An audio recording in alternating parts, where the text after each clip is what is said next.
Bonjour, chers élèves. Pour la suite de la modélisation du projet 1, ce qu'on va faire, c'est qu'on va venir créer les ouvertures. Donc, on a déjà créé les ouvertures dans le mur, mais maintenant, on va venir les remplir à l'aide de composants. Donc, la première chose à faire, c'est d'aller voir dans les dessins, est-ce qu'il y a des designs particuliers pour les ouvertures. Ce qu'on peut voir ici, j'ai une dimension quelconque.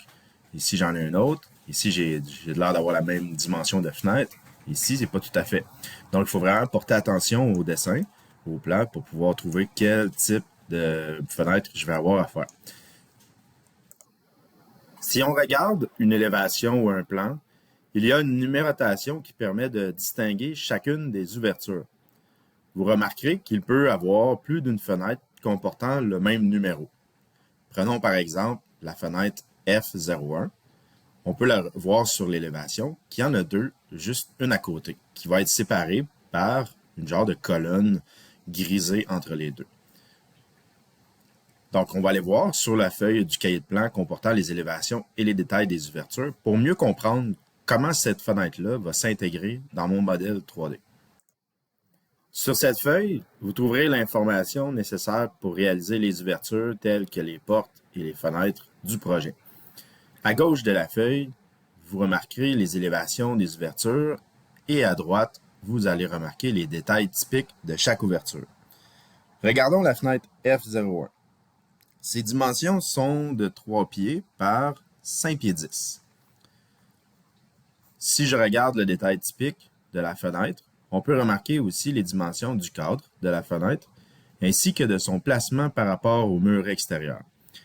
Maintenant que je connais ces informations, je vais aller les reproduire sur mon modèle 3D. Donc, maintenant que j'ai en ma possession les dimensions de l'ouverture F01 et que je connais aussi son placement par rapport au mur extérieur, ce que je vais venir faire, je vais tout simplement venir créer un composant. Donc, je pourrais prendre les dimensions que j'ai vues dans le dessin des élévations, mais je les ai déjà reproduits dans mon modèle. Donc, c'est un peu inutile de venir recopier cette dimension. Toutefois, ça ne m'empêche pas de venir revérifier pour être certain que la dimension que je vais avoir, c'est la bonne. Donc, je vais faire un rectangle ici.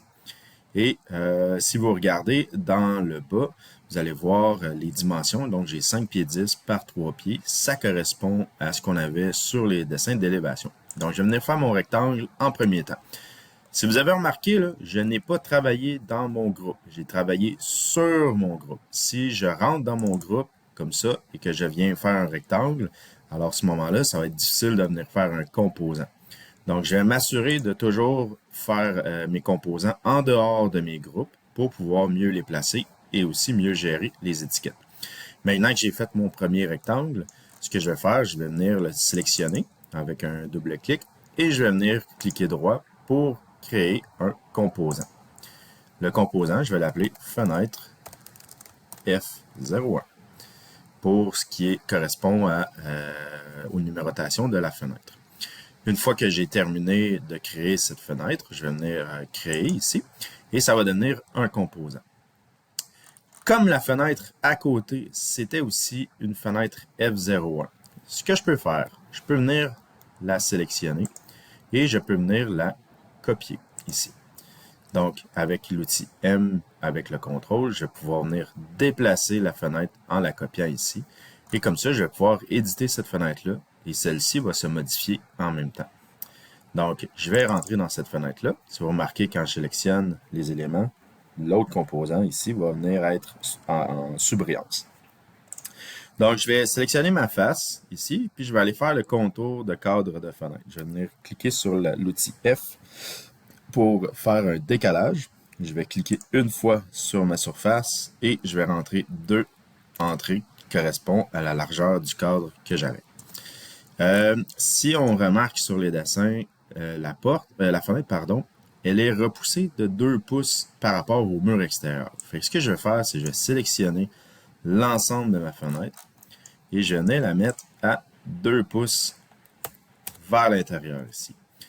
Ensuite de ça, ce que je vais faire, ça va être de venir créer mon extrusion pour ma fenêtre. Donc, je rentre dans mon groupe. Si j'avais sorti, tantôt j'ai fait une une fonction qui m'a fait sortir de mon groupe. Donc, je retourne dans mon groupe pour m'assurer que j'ai bel et bien le cadre de sélection autour. Je vais utiliser l'outil P et je vais sélectionner la surface ici. Donc, ça, cette surface-là, c'est le cadre. Et le cadre, il rentre de 4 pouces vers l'intérieur. Donc, je devrais avoir quelque chose qui va ressembler ici. Et techniquement, si je me fie au détail, je devrais aussi avoir 4 pouces ici. Donc, c'est bien le cas. Parfait, mon détail fonctionne. Maintenant, ce qui me resterait à faire, ça serait de venir créer ma surface de verre au bon endroit. Là, si vous remarquez ici, le verre dans les dessins était au centre de l'extrusion. En ce moment, il est sur la face extérieure. Ce que je vais faire, c'est que je vais juste me tourner ma vue pour pouvoir être du côté intérieur. Je vais sélectionner cette surface-là. Je vais utiliser l'outil M et je vais venir dupliquer la face. Puis je vais venir la mettre au centre avec le point milieu comme ça.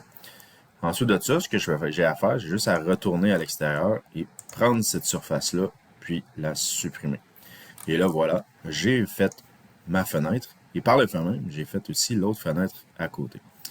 Ce qui va me rester maintenant à faire, ça va être d'appliquer une texture de verre, mais sur le verre ici. Et je vais laisser volontairement les autres textures, les autres portions de la fenêtre sans couleur. Donc, je vais m'assurer qu'il soit sans couleur parce que quand je vais venir appliquer une couleur sur mon composant, ben là, ça va pouvoir changer toutes les surfaces qui n'ont pas eu de couleur comme le vert ici. Mais le vert, lui, je ne veux pas qu'il change de couleur. Je veux qu'il reste toujours la couleur vert. Donc, pour mettre la texture vert, je vais utiliser l'outil B pour le bucket de peinture. Donc, B ici. Et je vais aller chercher une texture de verre ici. Donc, dans le menu déroulant, je vais chercher la catégorie de texture vert. Et je vais sélectionner le premier ici. Une fois que je l'ai sélectionné ici, si vous allez voir, l'état va changer dans cette portion-là de la palette de matière. Et je vais venir tout simplement faire un clic sur la surface que je veux appliquer cette matière-là. Lorsque j'ai terminé, je fais tout simplement sortir de mon groupe, mon composant, pardon. Et ici, de cette façon-là, ici, j'ai créé mon composant avec une texture de verre pour la face du milieu. Mais si vous remarquez, je n'ai pas mis de texture sur les contours. Cela va me permettre de venir appliquer une autre couleur. Supposons que je vais aller chercher une couleur de gris charbon pour venir mettre sur les meneaux de la fenêtre. Je vais aller sélectionner la couleur ici. Petit conseil, si vous prenez des couleurs noires et que vous prenez la couleur la plus noire possible, quand vous allez faire des rendus ou des vues 3D, ça va pas bien sortir. Donc, préférez toujours un petit gris charbon un petit peu plus pâle que le noir pur, car ça va mieux sortir, les surfaces vont mieux apparaître avec la lumière, etc. Donc, ça va donner un meilleur effet.